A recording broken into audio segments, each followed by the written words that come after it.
30대 이준석 국민의힘 대표의 등장으로 정치권에 청년정치 바람이 불었습니다. 한편 박성민 청와대 청년비서관의 임명을 두고서는 아직도 논란이 계속되고 있어요. 청와대 초대 청년비서관을 지낸 김광진 전 청년비서관은 이 상황을 어떻게 보고 있을까요? 오늘 자세한 이야기 들어보겠습니다. 김광진 전 비서관, 안녕하세요. 예, 안녕하세요. 김광진입니다. 네. 이거 청와대 근무하시느라고 몸이 많이 상했을 것 같은데 좋아 보이십니다. 좀 쉬셨습니까? 예, 이제 쉰 지 한 2주 정도 돼가지고요. 예. 예, 청와대 나오고 나서는 첫 번째 방송으로 CBS로 왔습니다. 아, 그래요? 예. 바깥 공기 좋죠? 좋은데요. 예. 어쨌든 첫 방송을 저희 CBS에서 하셨어요. 자, 처음에 정무비서관으로 임명이 됐다가 작년에 청년비서관 자리가 신설되면서 초대 청년비서관으로 발탁되셨거든요. 이 청년비서관 어떤 자리입니까? 자체로 보면 대한민국의 청년 정책을 조율하는 일들을 하고 직접적으로 그 일을 조율한다기보다는 대통령께서 그 역할을 잘 하실 수 있도록 보조하는 역할이 비서 역할인 것이겠죠. 그래서 예. 그 역할을 하는데 다만 다른 비서관실하고 조금 차이점이 있는 것은 다른 비서관실은 소관하는 부처가 정확하게 딱 있는 거지 않습니까? 그렇죠. 뭐 국토비서관이다 그러면 국토부가 있는 거고, 뭐 교육비서관이다 그러면 교육비서관 이렇게가 있는데 교육. 아직은 청년부, 청년청 이제 이런 정부 부처가 정확하게 있는 것이 아니기 때문에 예. 현재 32개의 부처에 흩어져 있는 한 23조 원 정도의 청년 정책 전반에 대해서 두루 좀 살펴보고 예. 새로운 정책 과제를 발굴하는 일들 그리고 잘 좋은 새로운 아젠다를 발굴해 나가면서 예. 대한민국 청년들이 어떤 정책을 좋아하실까 예. 그리고 그런 걸 통해서 새 삶을 만들어낼 수 있을까라고 하는 고민을 같이 하고 있는 것이죠. 예, 그런 자리가 참 어렵더라고요. 여러 부처에 걸쳐 있는 업무. 예. 이거 조율도 많이 해야 되고 말이죠. 또 뭐 소통 통로도 많고. 조율은 많이 해야 되는데 실질적인 권한은 그렇게만 또 많지 않으니까 예, 집행력을 담보하지 못하니까 좀 어려운 점들은 있죠. 어쨌든 대통령이 든든한 스폰서 역할만 해주시면 청년 정책 이렇게 한번 바꿉시다. 이렇게 또 얘기할 수 있는 자리 아닙니까? 대통령이 잘 뒷받침해 주시던가요? 사실 대통령께서 그 의지가 없으셨다면 임기 중에 청년 비서관실이라고 하는 것을 만들지도 않으셨겠지요. 그래서 사실 이제 작년에 만들어졌기 때문에 임기 2년 정도를 남기고서라도 예. 물론 그 당시에 청년 기본법이라고 하는 것이 법률로 법제화됐기 때문에 자연스럽게 그렇습니다. 그 흐름이 이어가기도 했습니다만 예. 대통령께서 부처를 만들지 못하는 상태라 할지라도 예. 청와대 안에서라도 그 역할을 충실히 해야겠다. 그리고 아하. 대통령께서도 그 의지는 명확히 갖고 계셨던 걸로 기억합니다. 그렇군요. 네, 의지도 있고 이렇게 어떤 그 비서관직제도 만들어서 나름대로 또 추진을 해왔어요. 예. 그런데 20, 30대 청년들이 이제 대통령 국정 수행이나 정부 여당에 대한 지지율이 굉장히 낮은 계층이에요. 특히 4.7 재보궐선거에서 청년 지지층 이탈이 확인이 됐다. 자, 이러면서 많이 비판을 받고 있습니다. 그 예. 이유, 배경을 뭐라고 보십니까? 일단은 청년 정책 자체를 가지고 먼저 좀 말씀드려야 될 것 같은데 제가 청년 비서관이 되고 나서도 왜 청년 비서관실까지 만들어지고 했는데 예. 눈에 확 띄는 정책을 못 만들어내느냐 새롭게 뭔가를 개편하지 못하냐 이런 말씀들도 많이 주시긴 합니다. 예. 근데 다만 대한민국 안에서 청년이라고 하는 것을 정확하게 법제화한 것 예. 단순하게 보면 그럼 도대체 청년은 몇 살부터 몇 살까지인가 라고 하는 부분들도 법으로서 우리가 다 정한 것은 딱 1년도 채 되지 않습니다. 예. 2020년 8월 5일 날 청년기본법이 발효되면서 시작된 것이거든요. 예. 그래서 아직 대한민국의 청년 정책이라고 하는 것이 이제 막 흙길 정도가 돼 있는 상태이고 예. 겨우 시멘트 길 정도를 놓으려고 하는 것이기 때문에 예. 왜 지금 당장 고속도로가 아니냐 이렇게 말씀하시는 것은 조금 과하실 수 있다. 아, 그래요. 예. 그런데 하긴 그렇습니다. 여성가족부 있다고 해서 여성들이 삶이 확 나아졌냐. 또 노인 정책이 있다고 해서 우리나라 노인들이 행복하냐. 이건 아닌 것 같거든요. 그러나 물론 국가는 그 청년분들의 여러 고민과 울분을 또 해결하고 그걸 풀어줄 수 있는 다양한 정책들을 펴야 할 의무는 있는 것이죠. 네, 지금 고민과 울분이라고 표현하셨어요. 그런데 제가 봐도 우리나라 청년들이 특히 어떤 박탈 정서 또는 불안의 정서, 내 삶에 대한 어떤 희망이 좀 약한 것 같아요.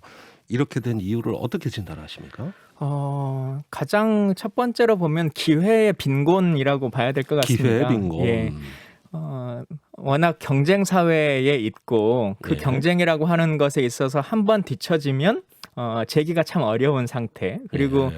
그 기회 빈곤이라고 하는 것이 나만의 능력만으로 평가된다기보다는 이제 이미 부의 세습을 통해서 이루어지는 여러 가지 모습들을 우리가 보는 거지 않습니까? 예. 흔히 말하는 흑수저, 금수저 논쟁이라고 하는 것도 있는 것이고요. 네. 그래서 그런 것에 대한 고민들이 가장 크게 있으신 것 같고 예. 또 하나는 기존에 의원님께서도 이제 19대 의정 활동하시고 하셨습니다만 저는 20대입니다. 20대 하셨습니다만 그 당시에 우리가 가장 큰 고민은 불법이라고 하는 것이 없는 세상을 좀 살아보자라고 하는 거였는데 예. 이제는 불법이 없는 세상은 사실 당연한 것이고요. 예. 제도화 안에 녹아 있는 불공정이라고 하는 것, 예. 관습화되어 있는 불공정이라고 예. 하는 것들도 나는 동의할 수가 어허. 없다라고 하는 인식들을 이제 많이 갖고 계신 것이죠. 근데 예. 여전히 사회는 그 불공정의 세상이 존재하는 것이기 때문에 예. 그 갭차를 메워가는 것이 또 국가가 해야 될 책무라고 생각합니다. 네.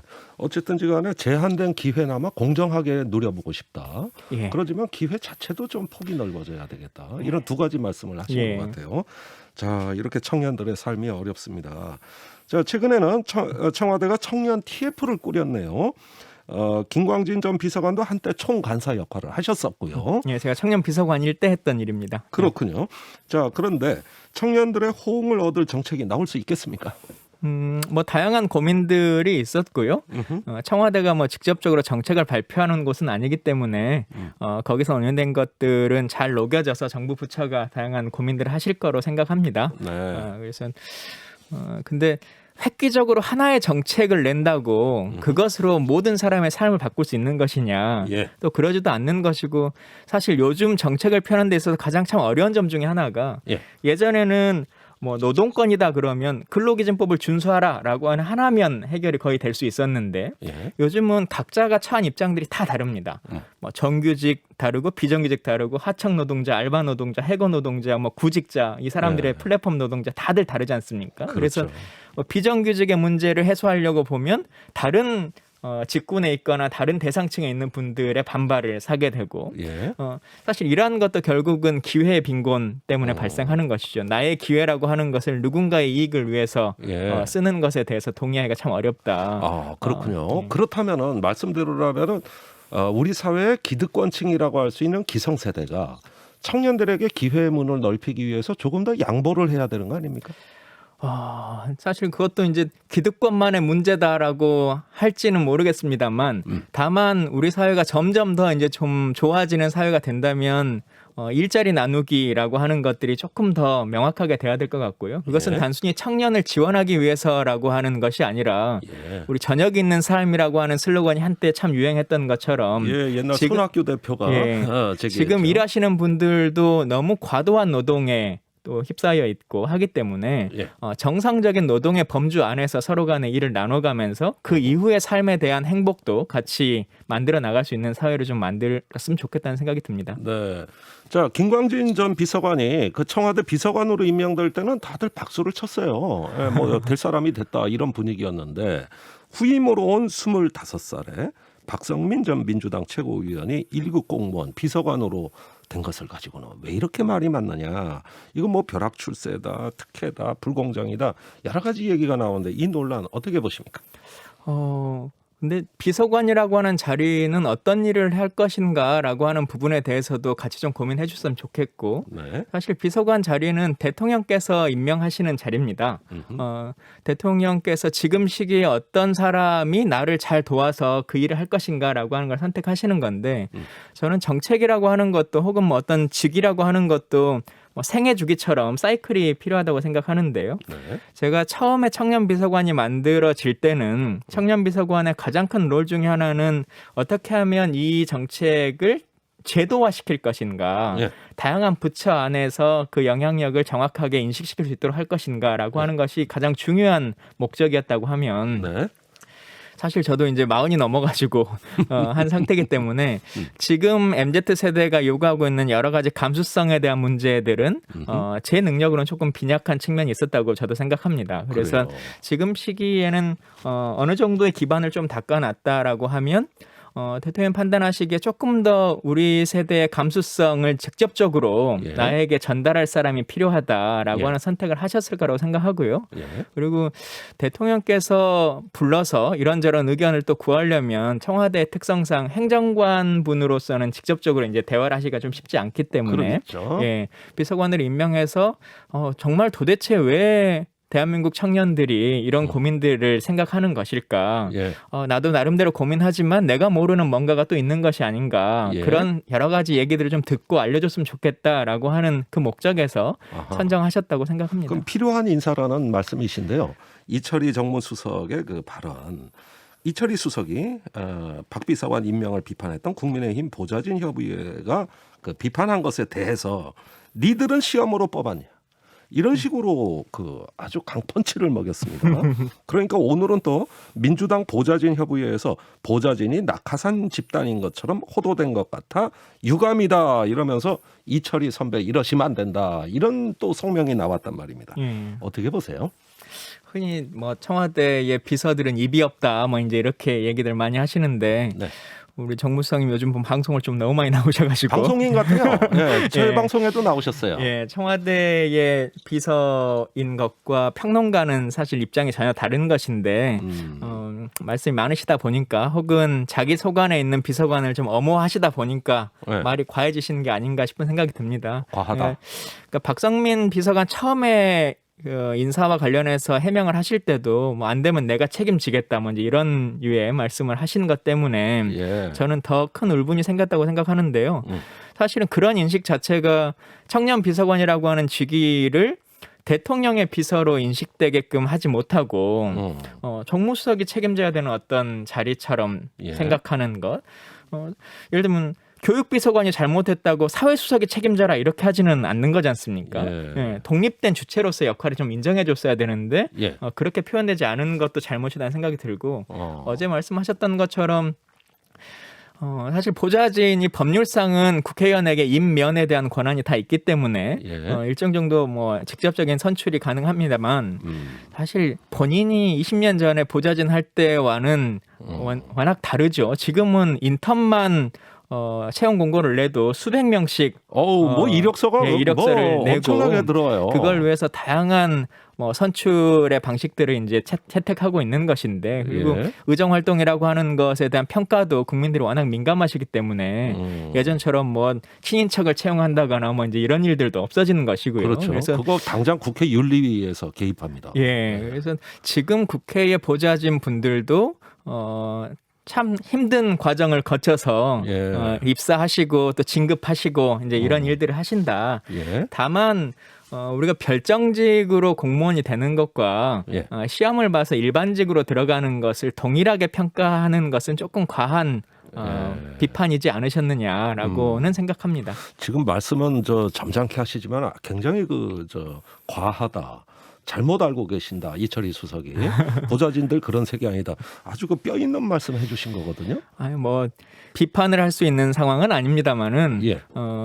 사실은 그런 부분들이 지금 청년 비서관에게 요구되는 것이 아닐까 싶습니다. 그러니까 예전에 내가 보좌진을 할 때는 이랬었다라고 하는 것을 가지고 있는 인식으로 어떤 일을 하려고 하는 것이 아니라 예. 지금 보좌진들은 이런 생각을 하고 있습니다라고 하는 것을 전해주는 자리, 예. 그 자리를 대통령께 가감 없이 전달할 수 있는 사람이 청년 비서관이지 않을까 싶습니다. 예. 어쨌든 결론적으로 부적절한 발언이었습니다. 부적절까지는 제가 말하고 싶지 않고요. 예. 다만 다르게 표현해 주셨으면 더 좋았을 거다 이렇게는 예. 말씀드리겠습니다. 자, 그렇다면은 이제 청와대 퇴임하시면서 후임 박성민 비서관한테 어떤 당부의 말씀 하셨어요? 게다가 이제 인사가 시작되자마자부터 참 흔들렸던 상황이기 때문에 네. 본인이 하셔야 될 역할들에 대해서 꿋꿋하게 잘 견뎌주시면 좋겠다 이제 말씀드렸고 우리 김 전 비서관께서 좀 멘토 역할 좀 해주셔야 되겠는데? 예, 뭐 가끔 연락도 드리고 뭐 이렇게 하고 있습니다. 뭐 많이 상의하던가요? 지금 뭐 가끔 연락 주시기는 하는데 워낙 청년 정책이라고 하는 것이 업무 범주가 넓어가지고 숙달하시느라고 지금 참 힘드실 걸로 생각은 들고요. 네. 근데 청와대 내의 여러 평가들을 들어보면 업무 숙달의 능력이나 여러 가지 상황들은 꽤 잘 적응하고 계신다 이런 평가들은 있는 걸로 들었습니다. 알겠습니다. 김광진 전 청와대 청년비서관과 이야기 나눠보고 있습니다. 정치 현안도 좀 여쭤볼게요. 그 민주당 대선 경선 말입니다. 예. 이게 흥행이 제대로 되는 거냐? 그다음에 뭐 이게 뭐 야당 막 토론 배틀 이거에 비해서도 흥행이 떨어진다. 이런 평가가 나와요. 좀 뭔가 출발이 석연치 않은 거 아닙니까? 뭐 흥행의 비율을 뭐로 볼 건가에 따라 좀 다를 거라고 생각이 드는데요. 뭐 네. 어떤 신문에서는 동시 접속자 수 뭐 이런 걸 가지고 비교했던데 TV 토론을 했기 때문에 시청률이나 이런 것과 유튜브 접속자 숫자를 동일하게 비교하기는 좀 어려울 수도 있는 것이고요. 네. 예, 또 여러 가지 여러 채널에서 동시에 또 중계하는 것이기 때문에 그건 좀 다른 문제겠습니다만 많은 분들의 관심이 어쨌든 대선에 이제 조금씩 집중될 수밖에 없는 구조다. 그리고 최근에 뭐 이광재 후보와 이제 단일화를 이루기도 했습니다만 그런 일들이 계속 이제 벌어질 거고 또 조만간에 6인으로 또 컷오프가 이루어지는 상태가 되고 또 지역 순회가 되기 때문에 관심도는 점점 높아질 거라고 생각합니다. 예, 아직은 부족해도 차차 뭐 좋아질 거다 이런 말씀이신데 그건 좀 지켜보겠습니다. 자, 그런데 초반에 이제 스타일을 구겼다고나 할까? 이게 뭐냐면 김경률 회계사를 면접관으로 임명했다가 철회한 사건이에요. 이게 한쪽에서는 민주당이 아직도 쓴소리 들을 준비가 안 됐다 이런 비난을 자초했단 말입니다. 이게 중대한 실책 아닙니까? 저는 그렇게 생각하지 않습니다. 쓴소리라고 하는 것의 범주를 비난을 하는 것이 쓴소리인 것이냐라고 말할 수는 없는 것이거든요. 그러니까 그래요? 우리 당의 애정을 담아 있는 사람께서 어떠한 질책을 하시거나 질문을 하시는 것 정도의 수준으로 가는 것이 옳지 않았겠느냐라는 생각이 들고요. 처음에 그렇게 고민한 것이 저는 조금 잘못한 것은 아닐까라는 생각은 듭니다. 아, 그래요? 어쨌든 뭐 이런 어떤 그 면접관의 김경률 회계사를 고려했다는 그 자체 이것도 사실은 좋은 의도로 한 건데. 뭐 정책이라고 하는 것이든 정치적 결정이라고 하는 것이 다 100% 누군가에게 맞출 수는 없는 것이기 때문에요. 그래요? 알겠습니다. 자, 윤석열 전 총장의 행보는 어떻게 봐야 될 것인가? 그 청년 의견을 청취하려는 시간을 갖고 뭐 이렇게 청년들 일하는 데도 찾아가고 그러면서 또 그 자리에서 탈원전 정책도 비판하고 이게 앞으로 청년들에게 호응 얼마나 불러올 수 있을까? 어떻게 보십니까? 뭐 초기에 붕업 단계이기 때문에 뭐 그 하나하나의 행보가 바로 지지율로 연관된다거나 청년 정책 혹은 청년의 삶을 바꾸는 문제로 귀결된다 이렇게 생각하지는 않습니다. 다만 안타까운 것은 기존의 우리 사회 안에서 청년이라고 하는 이미지, 그러니까 정치인들이 일상적인 행보를 하다가 청년들을 만나러 간다 그러면 갑자기 그냥 입지도 않던 청바지를 입고 나간다거나 뭐 댄스를 하고 괜히 댄스를 뭐 춘다거나 게임을 하고 평소에 못하던 거 하려고 하죠. 그런 게 청년들이 원하는 이야기인 것인가 아니면 실질적으로 진짜 내 삶을 바꿔내는 일들을 해달라라고 하는 것이 훨씬 더 중요한 것인데 그런 깊이 있는 고민들이 훨씬 더 많아졌으면 좋겠다는 생각이고요. 연관해서 하나 더 말씀드리고 싶은 것은 뭐 국회의원을 뽑거나 아니면 뭐 여러 가지 청년 비서관도 마찬가지인데 왜 비례대표를 뽑을 때 청년목 비례대표를 뽑을 때는 자 전국의 청년들 모여서 자기들끼리 경선 한번 해보세요. 그러면 우리가 하나 자리 줄게 이렇게 얘기를 해서 주고 뭐 여성 대표를 뽑거나 아니면 군인 출신 중에 우리가 안보 전문가를 뽑을 때 예비역 중에 한번 다 응모해 보세요. 그 중에서 배틀로 뽑아봅시다 이렇게는 안 하지 않습니까? 그러니까 과연 청년들에게만 그 자리를 계속 경쟁을 시켜서 시혜적으로 베풀어주는 형식을 우리 정치권이 계속적으로 할 것인가 아니면 청년이라는 직위 자체에도 정상적으로 예우를 해서 모셔오는 그 전문성을 인정하는 그런 일들로 나아가야 될 것인가 라고 하는 고민들도 뭐 윤석열 후보뿐만 아니라 지금 여야의 많은 정치인들이 같이 좀 해주셨으면 좋겠다 생각합니다. 여기까지 듣겠습니다. 김광진 전 청와대 청년비서관이었습니다. 오늘 말씀 감사합니다. 감사합니다.